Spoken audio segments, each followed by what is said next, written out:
অনিশ্চয়তার দোলাচলে যুক্তরাষ্ট্র ও ইরানের মধ্যকার যুদ্ধবিরতি। আলোচনার টেবিলে সমাধান না আসায় শেষ মুহূর্তে এসে আবারও বাড়ানো হলো যুদ্ধবিরতির মেয়াদ। তবে শর্ত আর পাল্টা শর্তে এখনও উত্তাল পারস্য উপসাগরের রাজনীতি।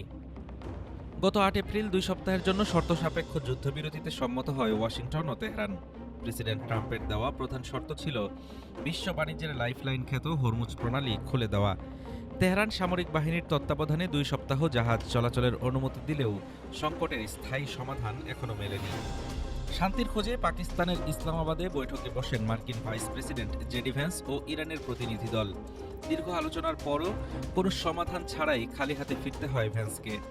ফলাফল হিসেবে ওয়াশিংটনের পক্ষ থেকে আসে কঠোর নৌ অবরোধ আর বাড়তি অর্থনৈতিক চাপের ঘোষণা।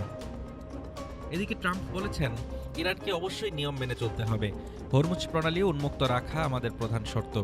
আমরা আলোচনার দরজা খোলা রাখছি, কিন্তু তাদের আচরণ পরিবর্তন না হলে অবরোধ আরও কঠোর হবে। সংকটের ডালপালা ছড়িয়েছে লেবানন সীমান্ত পর্যন্ত। ১৯৯৩ সালের পর প্রথমবারের মতো সরাসরি আলোচনার পর গত ১৬ এপ্রিল ইসরায়েল ও লেবাননের মধ্যে ১০ দিনের যুদ্ধবিরতি ঘোষণা করেন ট্রাম্প। তবে শর্ত অনুযায়ী যে কোনো হামলার বিরুদ্ধে ইসরায়েলের আত্মরক্ষার অধিকার বহাল রাখা হয়েছে, যা তেহরানের অস্বস্তি বাড়িয়েছে।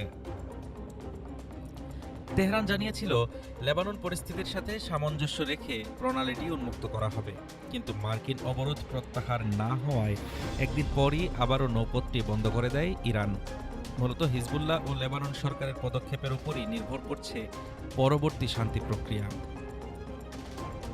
আপাতত যুদ্ধবিরতির মেয়াদ বাড়লেও মধ্যপ্রাচ্যে স্থায়ী শান্তির পথ এখনও কণ্টকাকীর্ণ।